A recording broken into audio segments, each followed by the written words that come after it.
But I wanted to take a few minutes now, since you've had a couple of hours to digest, think, ruminate. If there are any questions, comments, or thoughts that came up over lunch, or simply thinking about what we talked about in the morning, we can take maybe 5-10 minutes now to address any of those questions before we go on to our next subject. She's asking to explain more about the Institute and how the community might benefit. This is something I'm going to be talking about with the board on Sunday afternoon.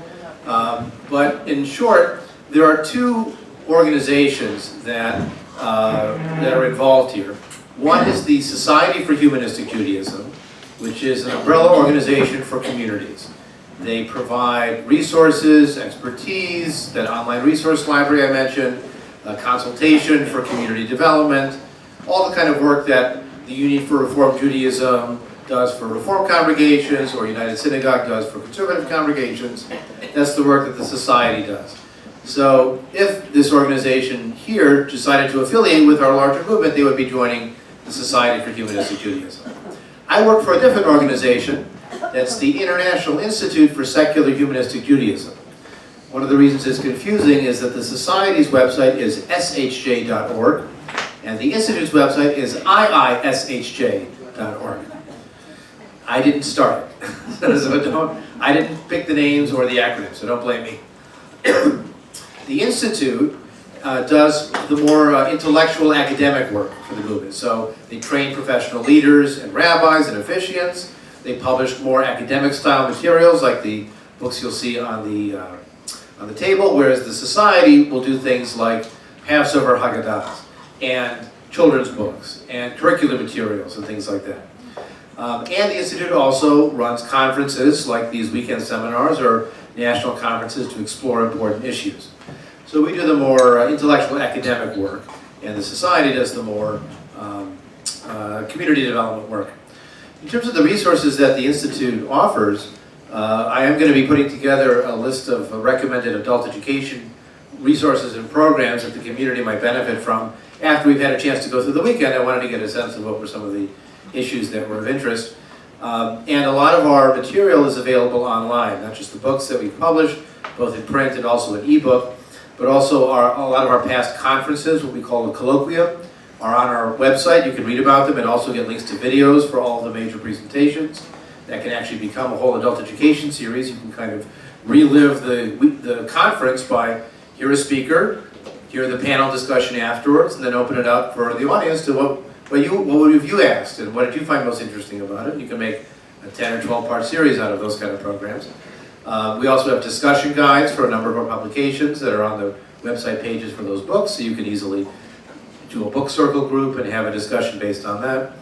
And there's the opportunities of these weekend seminars, either hosted here or in other congregations around the country. Just this past January, we did one in Boca Raton, Florida, on the basic ideas of secular humanistic Judaism. We helped to organize one in California on the world of Jewish music that explored varieties of Jewish music from different parts of the world. And I'm working right now on seminar possibilities in Portland and Los Angeles and some other communities as well. So that's, and of course bringing me back is an option too. Maybe more in the winter so I get advantage of the climate change. But in any case, that's what the Institute offers in terms of resources. Some of those are available publicly. I mean, anybody can buy a book, you know. But the involvement and personal consultation, that kind of thing, is more for being part of the organized movement. Any other? Yeah. Is it a costly thing to do? That's something for the board to discuss.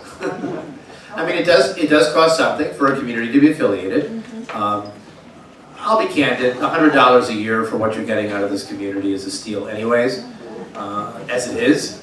I once did the math for my community, and it turns out we were charging less for our Sunday school than it would have cost for babysitting for the same amount of time. You know, so for 25 sessions at 2 hours a session, that's 50 hours. You would have paid more to a teenager to babysit your kids in that time frame than what you're getting out of the whole school experience. So if you think about what you're paying in a year for the community, for what you get, holiday tickets are more expensive than what you're getting here. So it may be worth considering expanding that, and then part of that could go to support affiliating with a larger movement that provides a lot of resources and support.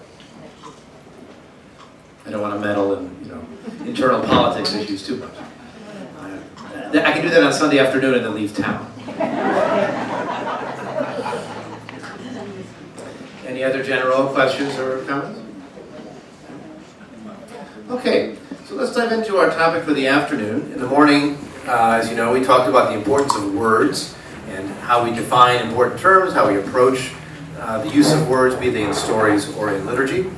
This afternoon, we're going to be talking about the importance of deeds, what it means to do Jewish. This is actually an ongoing conversation in the broader Jewish world. We spent a lot of time a generation ago emphasizing what it meant to be Jewish. And the assumption was that being Jewish would lead to other kind of behaviors. If you explored your identity and you felt like you were part of the Jewish people and that being Jewish was important to you, then you would likely join a synagogue, donate to the Federation, send your kids to Jewish summer camp, travel to Israel, lobby Congress. There would be all kinds of other issues that you would do, that you would perform, that came out of your identity of being Jewish. The conversations that are happening now are shifting to doing Jewish. And what they mean by doing Jewish is not just who you are, because who you are, you could never do anything related to who you are, or very rarely, but rather encouraging people to try to act and connect with Jewish life by living, by doing. And that also simplifies one of the problems that came up with the being Jewish approach. Because once you're emphasizing being Jewish, you have to deal with the issue of who is Jewish, or who is Jewish enough, or what if their partner is not Jewish. And those identity questions and what I call the ethnic bouncer police, who are like policing the boundaries and saying when someone comes into a Hillel, well, is your mother Jewish? And if not, then making them feel unwelcome. That's obnoxious. We're a small enough people as it is. We don't need to expel more by telling them who show up that they're not welcome. But when you focus on Jewish identity and being Jewish, then inevitably you get into policing the boundaries. If you shift the conversation to doing Jewish, then it's a different conversation, and maybe you're open to anybody doing Jewish.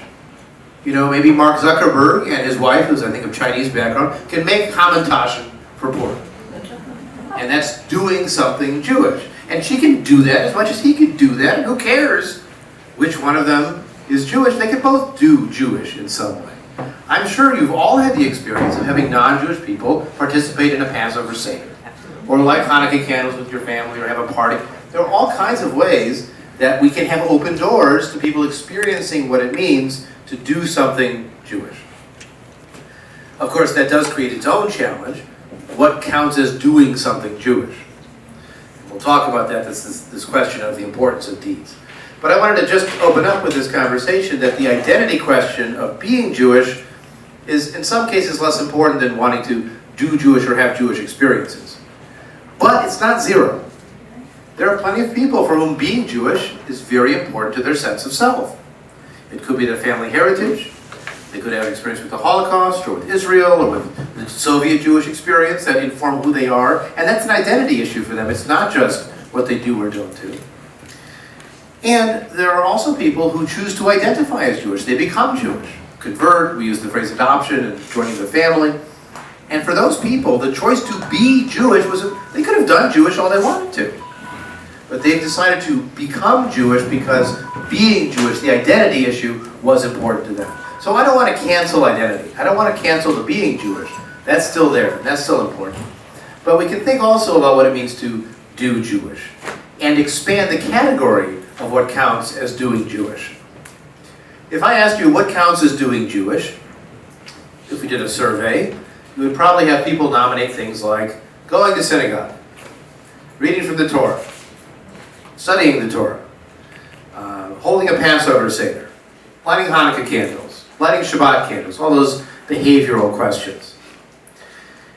What's fascinating is that what people actually do that counts as doing Jewish may be much broader than that. Reading a Jewish newspaper, or a Jewish novel, or collection of short stories, going to a Jewish film festival, watching Jewish movies, however you define what counts as a Jewish movie. Doing genealogy might count as doing Jewish in some way. cooking Jewish food with the intention of having a Jewish experience, buying a Jewish cookbook and working your way through the Jewish cookbook. Those count as doing Jewish also. So it's not merely the religious performance. I get couples that come to me to do weddings all the time who apologize. They say, well, I'm not really a good Jew, I don't go to synagogue very much. And first of all, the whole category of bad Jew needs to be canceled and wiped out because it's ridiculous. But I say to them, do you celebrate Hanukkah? Oh, we do Hanukkah every year. Do you have a Passover? We always have a Passover.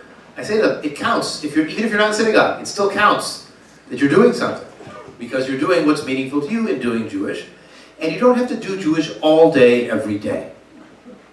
It's okay to do Jewish once in a while. On special events. You know, lighting a yahrzeit candle around the memory of somebody's death. That's doing Jewish in a private, family way. It's not an accident that 80% of American Jews hold a Passover Seder, or participate in one, or light Hanukkah candles. But only 20% of American Jews keep kosher. Why do you think the difference? Well, one is episodic and short, and one changes your whole life all year round.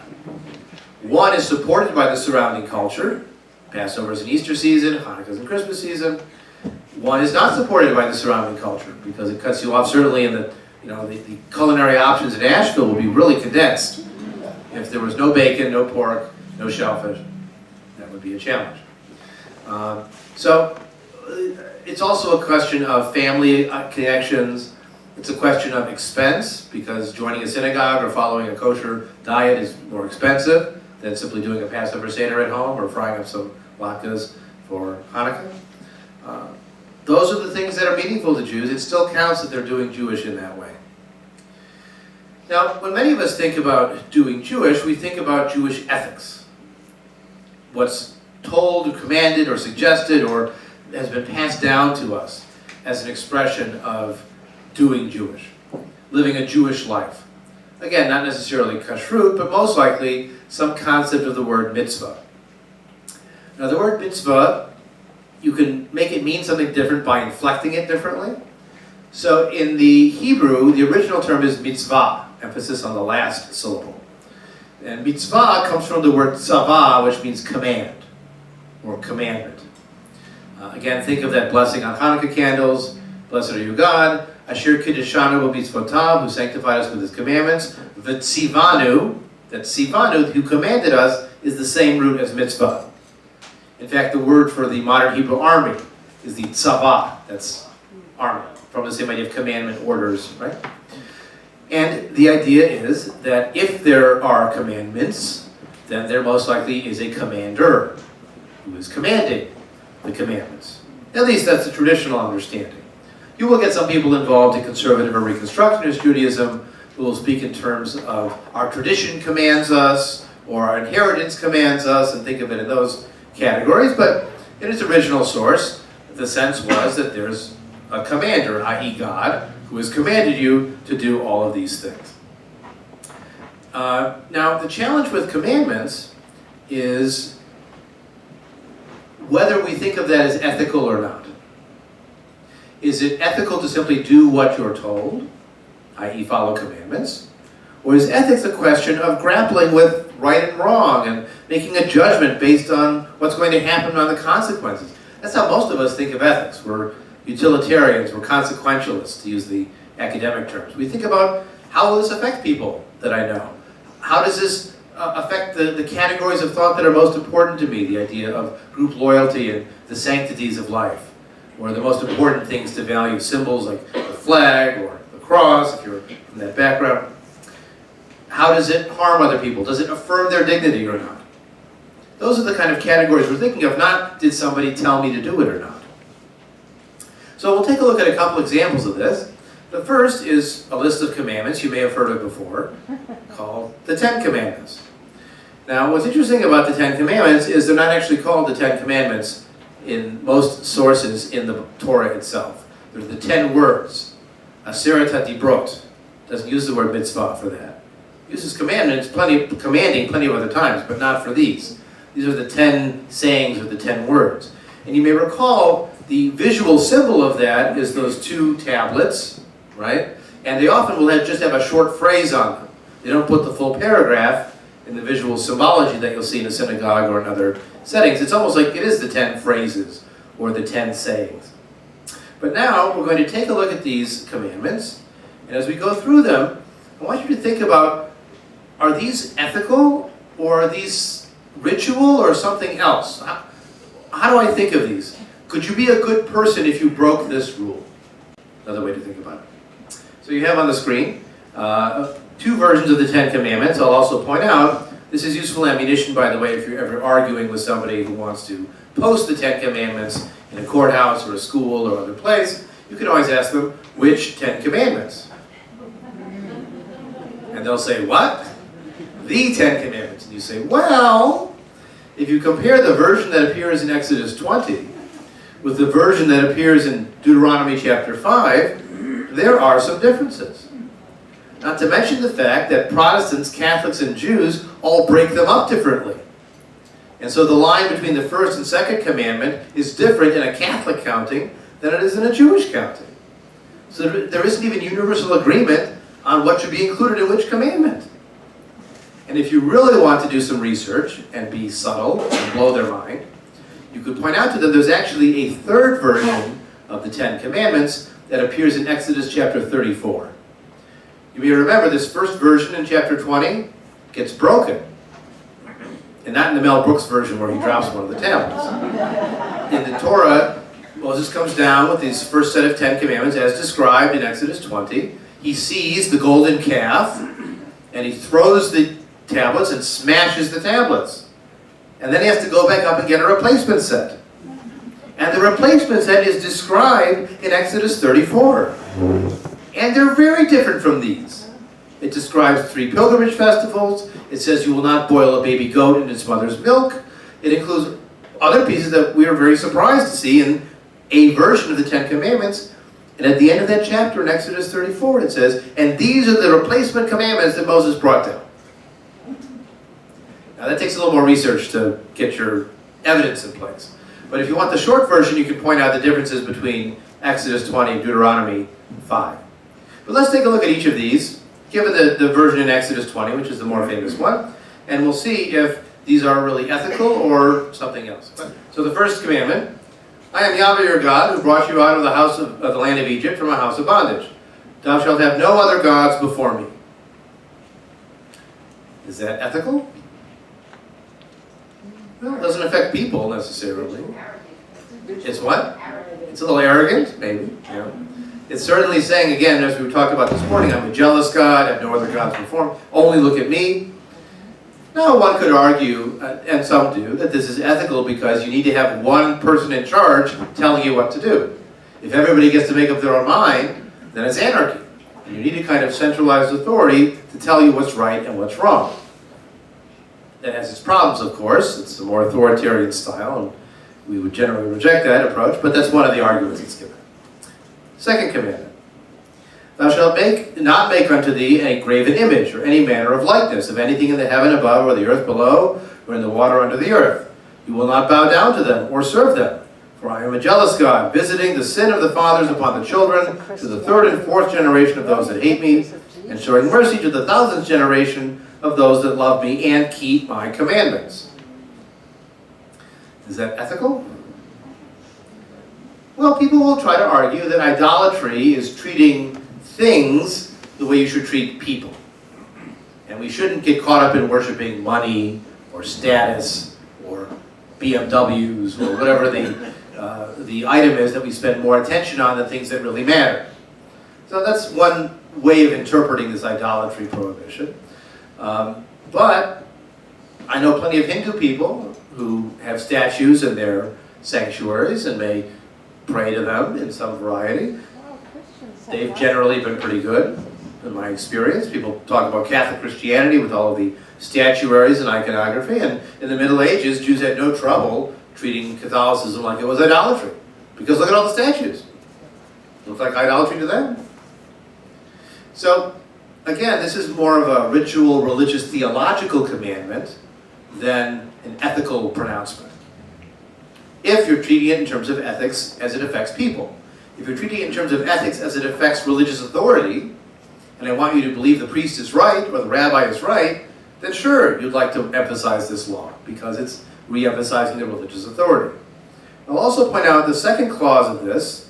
You may have noticed the ethical problematic side of this. I am a jealous God, visiting the iniquity of the fathers upon the children, to the third and fourth generation. In other words, if you sin, it might not only hit you, but your kid, and your kid's kid, and your kid's kid's kid. That's not fair. And in fact, later passages in the same Torah will say, God is merciful, he doesn't punish the sons for the father's sins. It cancels this very statement. But this is in that canonical text, the Ten Commandments. Again, you can find a secularized version of this. You could say there are times we know that bad human behavior does get transmitted down generations. Think of child abuse or spanking that then turns into more generations of that kind of child abuse. But that's, again, secularizing the version. This is really looking at a cosmic punishment for that. And there is, of course, the paradox. It says he shows mercy to the thousandth generation of those that love me. Well, what if your grandparent was terrible, but you love him? So how does it play out going down? Which supersedes, the loving or the punishing the sin? That's number 2. Number 3, thou shalt not take the name of Yahweh your God in vain, for Yahweh will not hold him guiltless that takes his name in vain. Don't swear, don't take the Lord's name in vain. Is that ethical? Well, plenty of people do it, right? And it doesn't necessarily make you a bad person. This is something, again, of concern for the religious authorities and for God, but maybe not as it affects relations between people. Number 4, remember the Sabbath day to keep it holy. 6 days you will work and do all of your work, but the 7th day is a Sabbath to Yahweh your God. In it you will do no manner of work, you, nor your son, nor your daughter, nor your manservant, nor your maidservant, nor your cattle, nor the stranger in your gates. For in 6 days Yahweh made heaven and earth, the sea, and all that is in them, and rested on the 7th day. Therefore he blessed the Sabbath day and hallowed it. Now, is observing the Sabbath day an ethical commandment? Well, you could frame it that way, because notice who gets the day off. Everybody. Not just the landowner, right? It's the children, and the servants, and the animals. They all get a day of rest. There's something valuable about that, I think. There's something egalitarian about that not just the person in charge gets to take the day off. Notice it doesn't include your wife. The audience is to a man. Jewish feminists have noted that. Okay. Obviously, as the Sabbath restrictions go in rabbinic law, it becomes very ritual. You know, they're not lighting a fire, and they're not riding too far, and the not destroying things, and not creating things, and not writing, and all of those rabbinic definitions of what it means to do work or to not do work become very ritualized. But you could take the Sabbath day as something, if not ethically positive, certainly psychologically or physiologically wise to take a day off once in a while. I'll also point out that this is a case where the two versions are different. So in Deuteronomy, instead of remember Zachor, it says Shamor et Yom HaShabbat. Remember, keep the Sabbath day or observe the Sabbath day. So the very commandment of what to do is different. Zachor, remember, in Exodus 20, and Shamor, observe, in Deuteronomy 5. And even the reason of why you do it is different as well. If you look at the right column again, this is from Deuteronomy. Remember, you were a slave in Egypt, and Yahweh your God brought you out with a mighty hand and an outstretched arm. Therefore he commanded you to keep the Sabbath day. Well, in Exodus it said it was because of creation in 7 days. In Deuteronomy, it's a different reason. Again, this is one of those seam points that scholars might suggest these are different sources. We're telling the Ten Commandments story slightly differently, and then get combined into one document later. Okay, commandment number 5.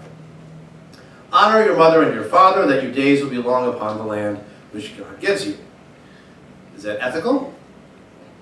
When you're 5 years old, it's probably wise. Okay? And there is something to be said for continuity of generations, drawing on the wisdom of the elders, and so on. That's of pragmatic survival value. And there's something that many cultures have as well, as we'll talk about, the idea of honoring the elders. Number 6, thou shalt not murder. Okay, now we're in the unambiguously ethical concept, right? And again, common in many cultures as well. Thou shalt not commit adultery, violate bonds of marriage. Keep in mind, though, that in this period, men could be polygamous. They could have more than one wife, so it's not what we think of as adultery necessarily. That's when people say we need to go back to old-fashioned traditional marriage. I think, well, if you read the Bible, that's very different than what you're thinking of. Number 8, thou shalt not steal, so you respect private property. Again, very common sense. Thou shalt not bear false witness against your neighbor. That's honesty in a court setting or in public. That makes sense. And finally, thou shalt not covet your neighbor's house, or his wife, or his manservant, or his maidservant, or his ox, or his ass, or anything that is your neighbor's. Do not covet. Don't be jealous. Now, is that an ethical commandment? Well, it's tricky. It's kind of not realistic because I can't control what I feel. You know, if he comes up with a brand new car and there's part of me that covets it and is jealous of it, I might never do anything about it. I might never say anything about it, but I felt it. You see, this is one of the challenges of some of the commandments that we'll see, because they don't only command behavior, but they command sometimes belief, and sometimes they command emotions. What's the first line after the Shema in the traditional passage?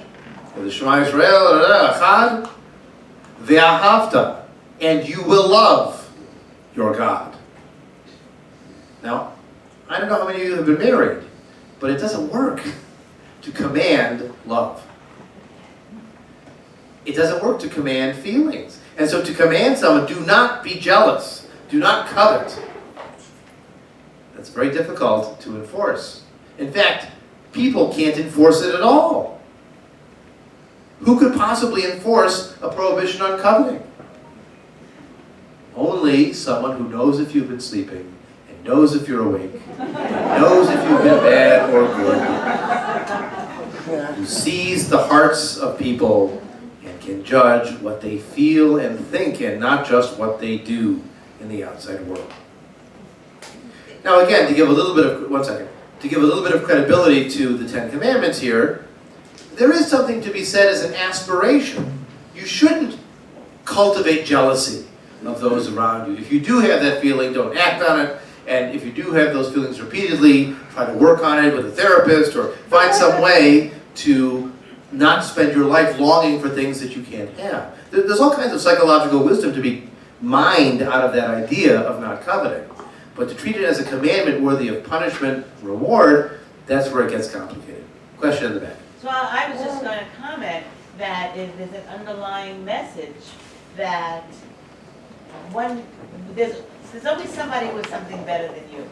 And the underlying message is learn to be satisfied with what you have. And that message, because your neighbor's always going to get a new car before you get it.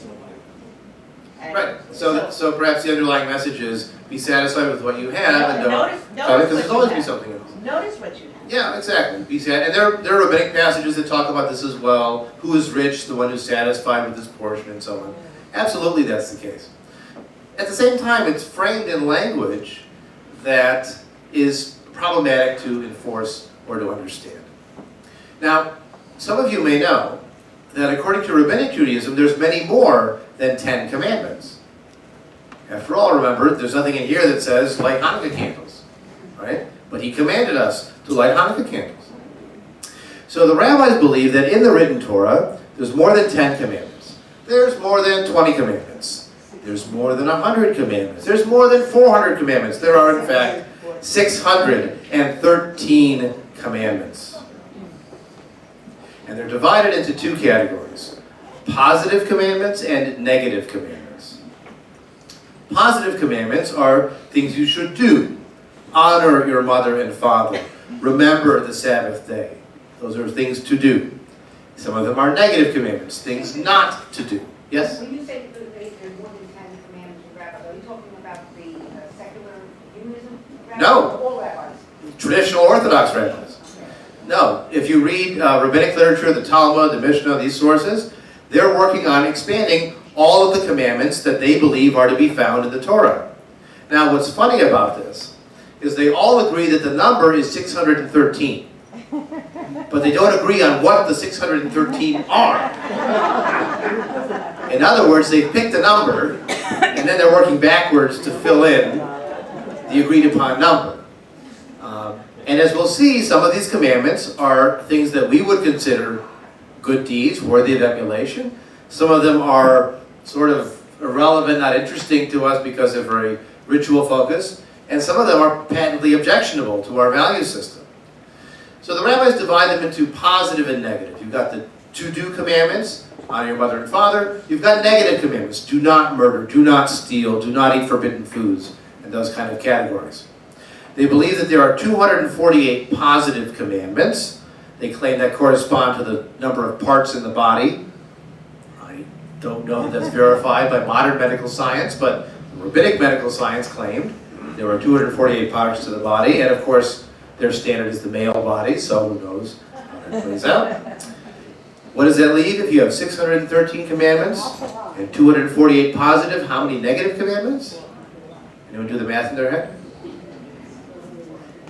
It's 365. Sound familiar? Yeah. So there's something to learn every day of the year, what not to do. You see the image of the rabbi of God as the old man saying no? That's part of the ethos of a world of this many commandments. If there are 613 commandments that you're supposed to follow, how could you possibly follow them all perfectly? In some ways, the system of all these commandments answers a fundamental philosophic question, one that we raised this morning. Why do bad things happen to good people?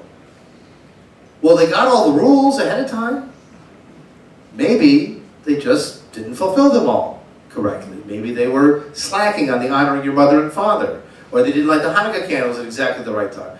When you have this many rules, you're bound to fail. And then that will explain why your kid got run over by the ox cart. Because maybe you messed up, and remember the sin of the fathers can sometimes get paid on the children. So what I also included in the packet is a listing of some of the 613 commandments as Maimonides made his list. Again, other rabbis made their list. They don't always agree on every detail. But I wanted to use this to highlight a few details. Some of the examples that he gives, but also conceptual. You'll sometimes hear people say, Judaism is a religion of deed and not creed. It doesn't matter what you believe, as long as you do what you're supposed to do. That's why we have 613 commandments, because it gives you all the things you need to do, and belief doesn't matter. If anybody tells you that, they haven't actually read the list. At least as Maimonides put it together. And they're not thinking about it in a clear way. After all, a lot of the things you're commanded to do are prayers you're commanded to recite. And a lot of those prayers you're commanded to recite include beliefs in them. In the Amidah, the standing prayer, the third blessing blesses God for resurrecting the dead. Now, I've not seen that happen, except on television. We call that zombies, right? It's the dead back to life. But it hasn't happened in our experience, so you're blessing a God for doing something that he will do in the future, you believe. It's a statement of belief, framed as a blessing that you're required to recite. It's almost like a creed. So there has always been a sense of belief involved in Jewish life. It's never been just deed, and the kind of deeds they command in their list of mitzvot, some are relevant to us, and again, some you may find alienating. So let's take a look through the list. Number 1, to know there is a God. Number 2, not to even think there are other gods besides him. Know that he is one. Love him, fear him, sanctify his name. Do not profane his name. Do not destroy objects associated with his name. Listen to the prophet speaking in his name. Do not test the prophet unduly. Emulate his ways. Cleave to those who know. So the first 12 commandments are all related to God and belief in God, and have nothing to do with your fellow human being. Number 13, Love other Jews. Oh, okay. Love converts. Okay. Not to hate fellow Jews. Okay. Reprove a sinner. That's good. Someone's doing something wrong, correct them. Try to get them back on the straight and narrow. Do not embarrass others. Really good. Do not oppress the weak. Do not speak derogatorily of others. Don't take revenge. Don't bear a grudge. Well, there's a lot of good ones in there too, after the ones that we didn't like. Honor those who know and teach Torah. I'll endorse that one. Don't inquire into idolatry. Don't follow the whims of your heart or what your eyes see. Don't blaspheme. Don't worship idols as they are worshipped. Don't worship idols the way we worship God. Don't make an idol for yourself. Don't make an idol for others. Don't even make human forms for decorative purpose. This is often read as a prohibition on Jewish art, an art that would represent the human form. Do not turn a city to idolatry. Burn a city that has turned to idol worship. So goodbye, New Delhi. Do not rebuild it as a city. Do not derive benefit from it. Do not love the idolater. Do not cease hating the idolater. Do not save the idolater. Do not say anything in the idolater's defense. Do not refrain from incriminating the idolater. Do not prophesy in the name of idolatry. Obviously, a jealous God is a jealous God. There's a whole number of other following prohibition on idolatry, the next several commandments. We'll jump forward to number 62. Do not engage in astrology. Don't read your horoscope. Do not attempt to contact the dead. Do not perform acts of magic. Men must not shave off the hair on the sides of their heads. That's what's called the payas, that the Orthodox Jews wear. Men must not shave their beards with a razor. Believe it or not, this one comes up. You may notice that there are Jews who call themselves Orthodox who are shaven, right? Modern Orthodox Jews. What they do is they use electric razors. Because the razor doesn't touch your skin because of the screen.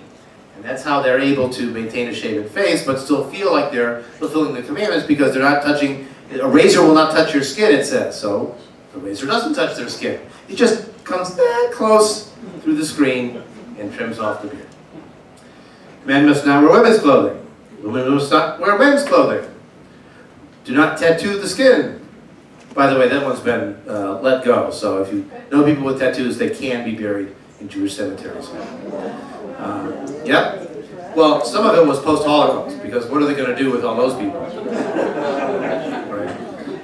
But also, this was done in an era where the tattooing was thought to be part of worshiping idols, and now it's seen as simply artistic and whatever. It's not recommended. You know, your bubby might still have a heart attack, but it's not a prohibition if you talk to Jewish cemeteries about it. Do not tear the skin in mourning. Do not make a bald spot in mourning. 76. Say the Shema twice daily. Serve the Almighty with daily prayer. So again, you're commanded to say things. You're commanded to recite things.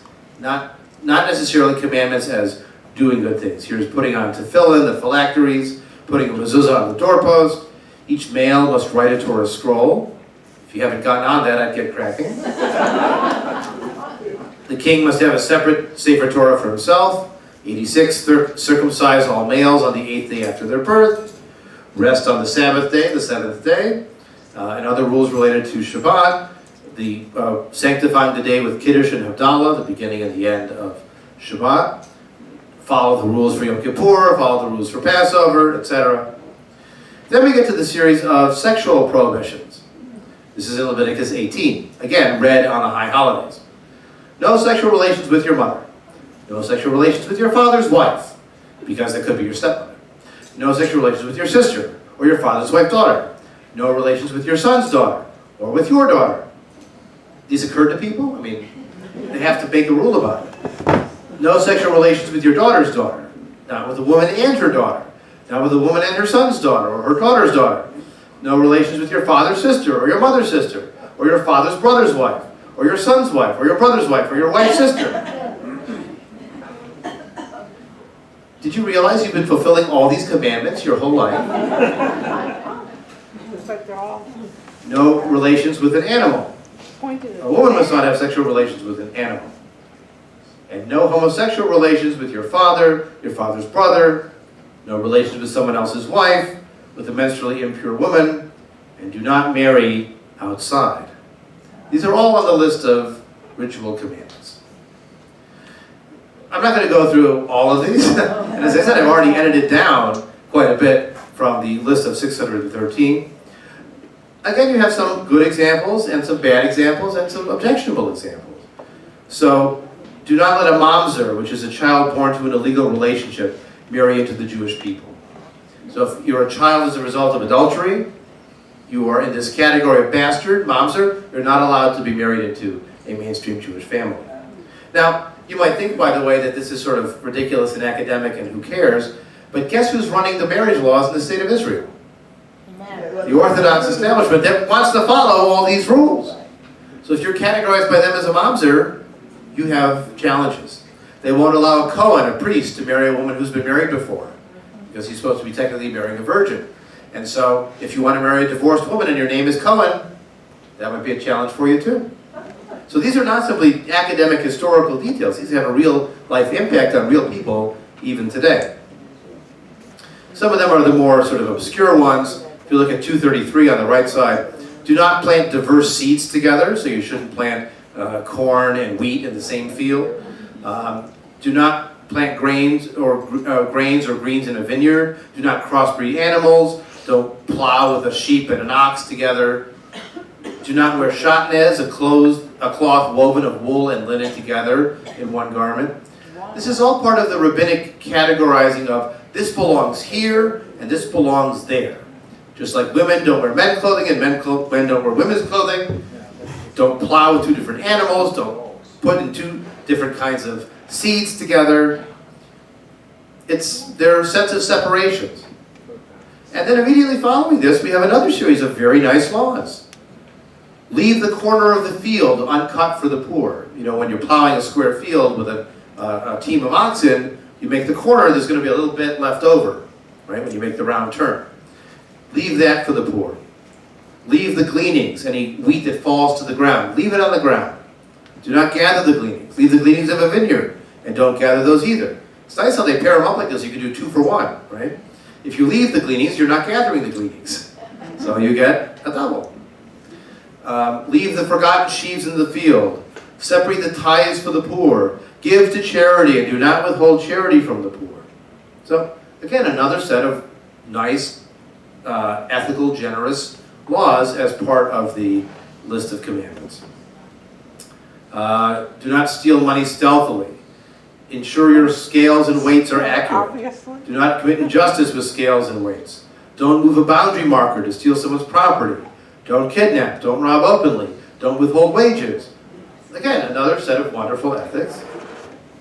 But sometimes a difference between Jewish slaves and non-Jewish slaves.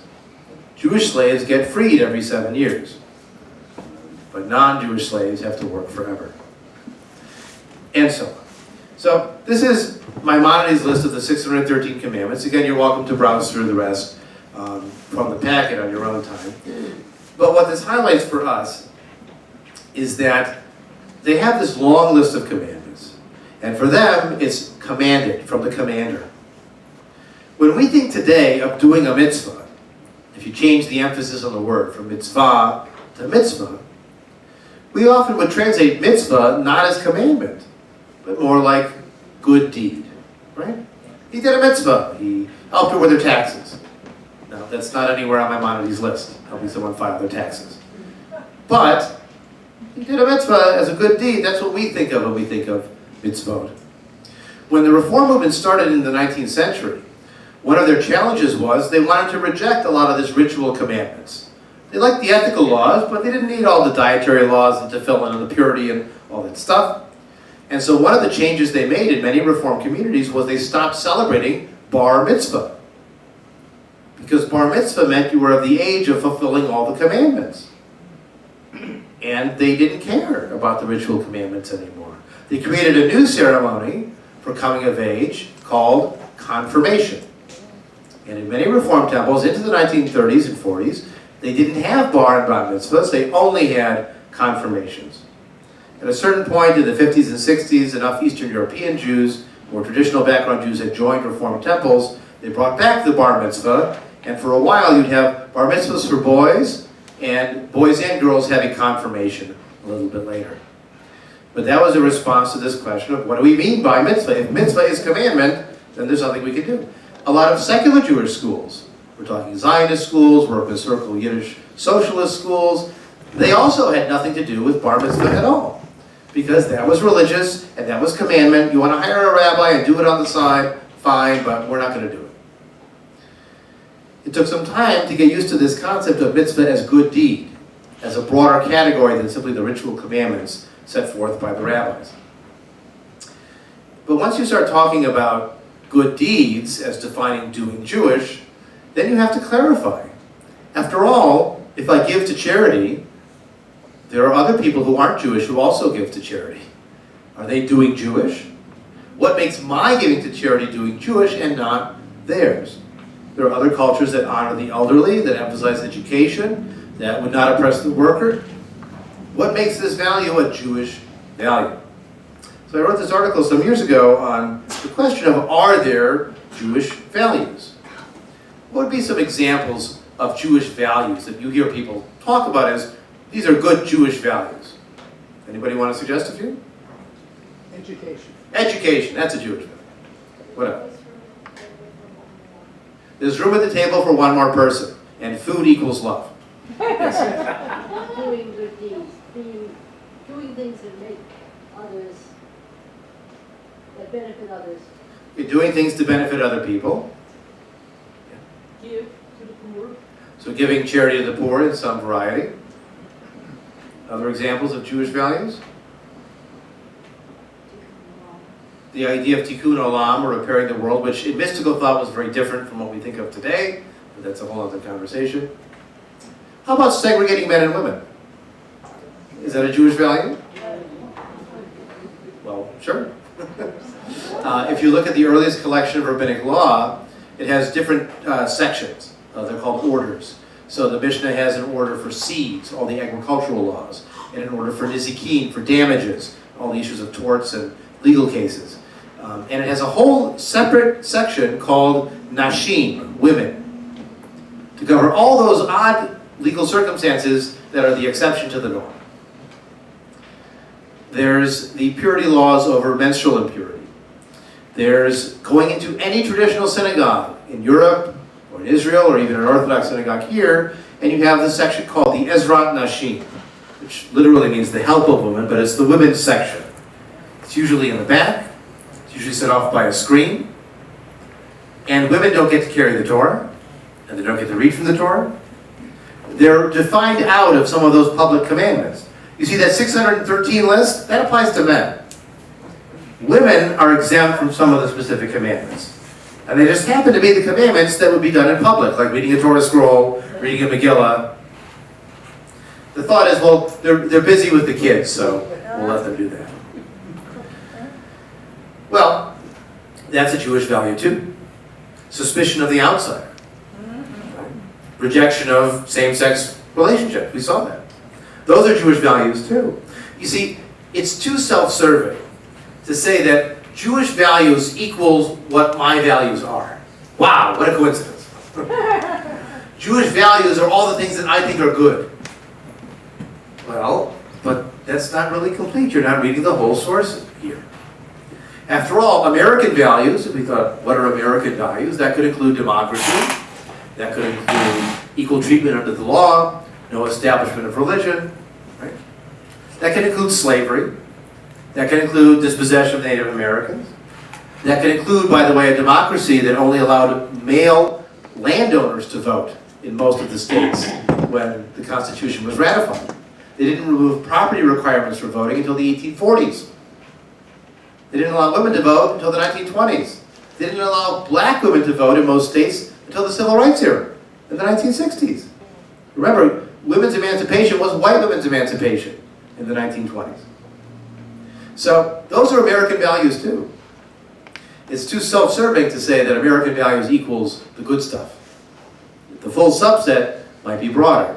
So part of what we have to do when we're thinking about Jewish values is answer that question of, maybe the values are universal.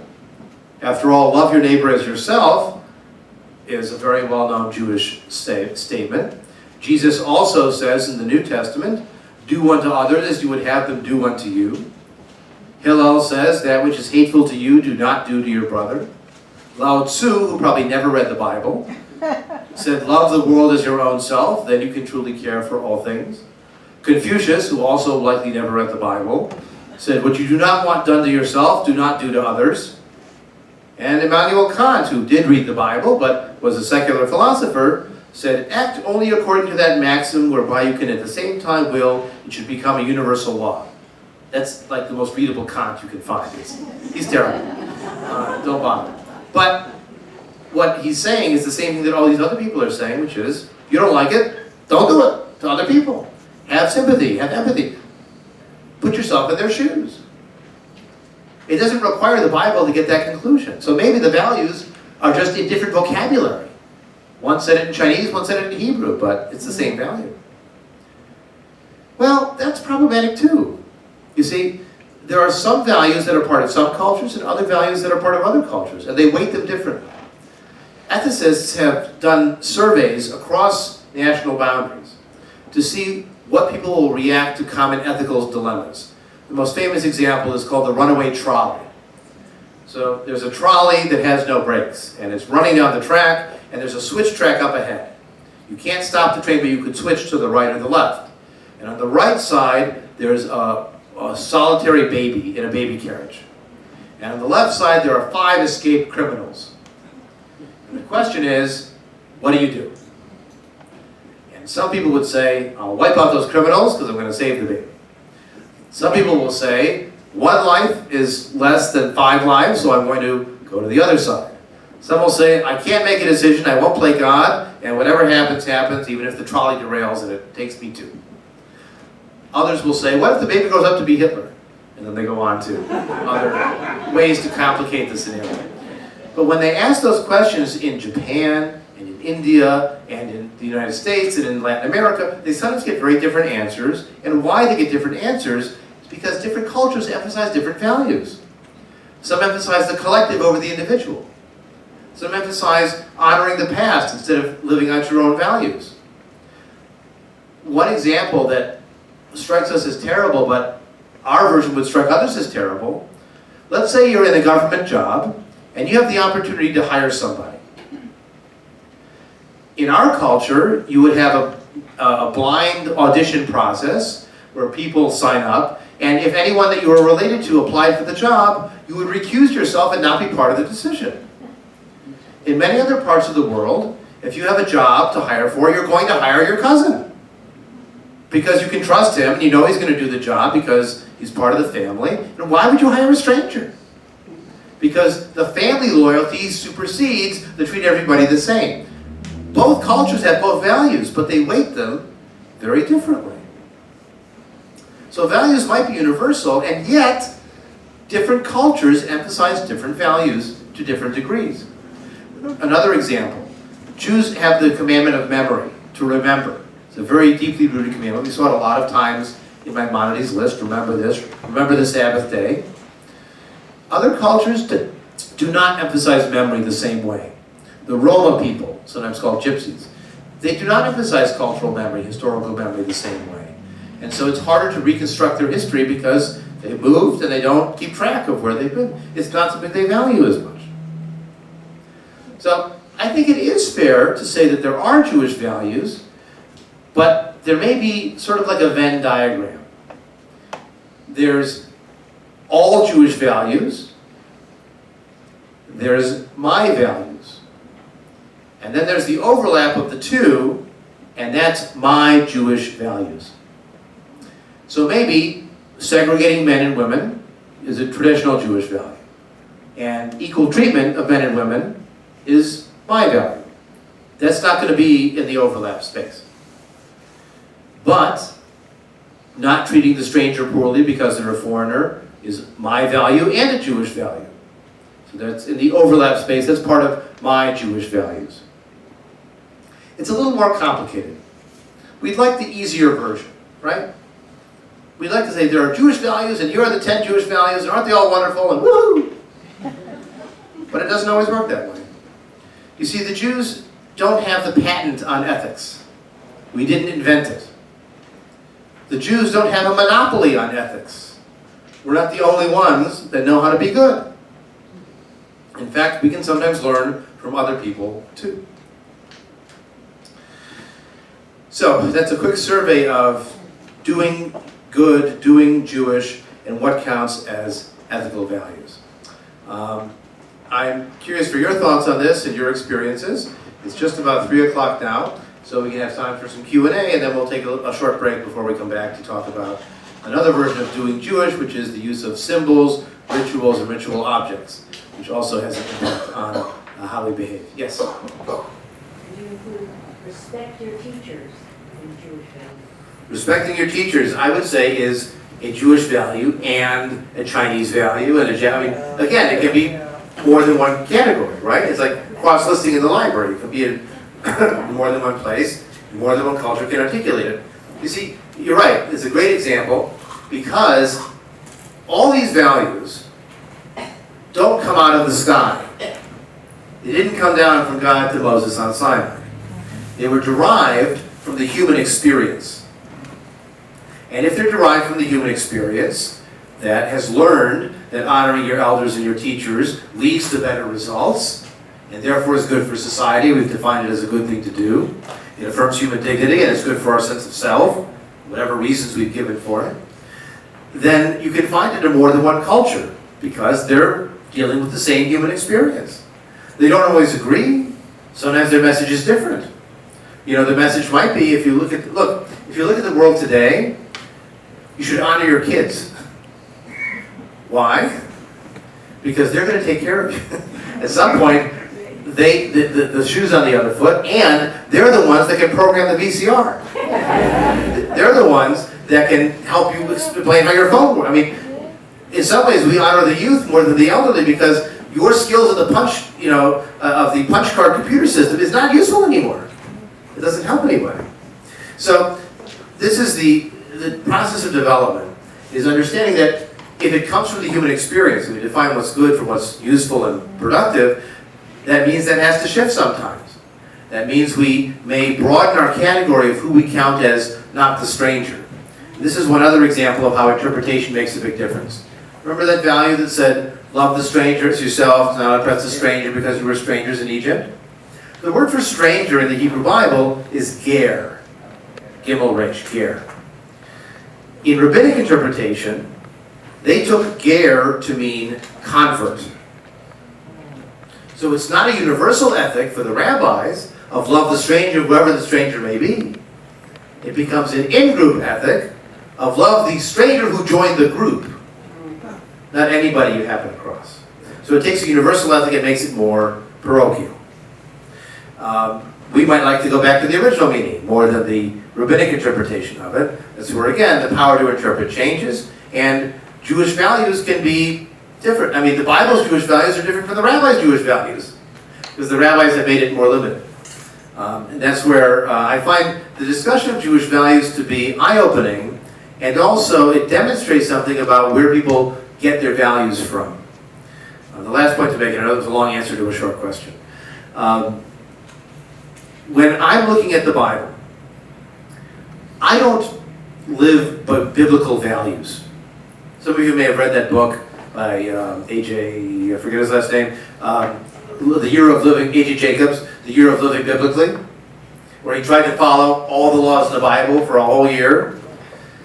And I don't know if he stoned his neighbor who was gathering sticks on the Sabbath or not. I mean, that's one of the rules you're supposed to follow. But I don't consider myself as living biblical values.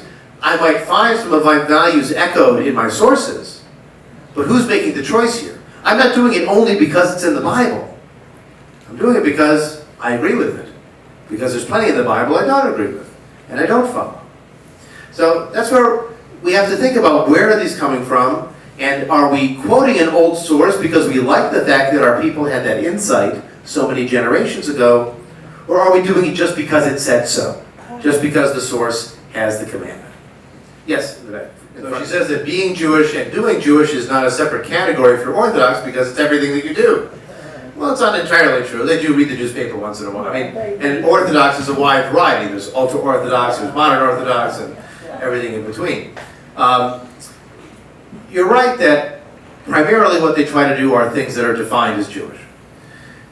I think that that's a limiting experience. I think that that cuts you off from a lot of wonderful things out there in the human family. I mean, if nothing else, chicken parmesan. I mean, that's really good. Hollywood movies are sometimes terrible, but sometimes really moving and profound. There's something to be said from experiencing other cultures and being part of the broader world of humanity, that you're limited by reading the Talmud again and reading the Torah again. It's a limited orbit. And that's why there are people who leave Orthodoxy. One of the most interesting results of that survey, of the Pew 2013 study, it showed that about half of the people who were raised Orthodox are no longer Orthodox. So they may have 5, 6, 7 or more kids, but half of them, over the course of their lifetime, may migrate away from living an Orthodox lifestyle. They still tend to be Jewish of some variety, but it's not necessarily Orthodox, because that lifestyle has its limitations too.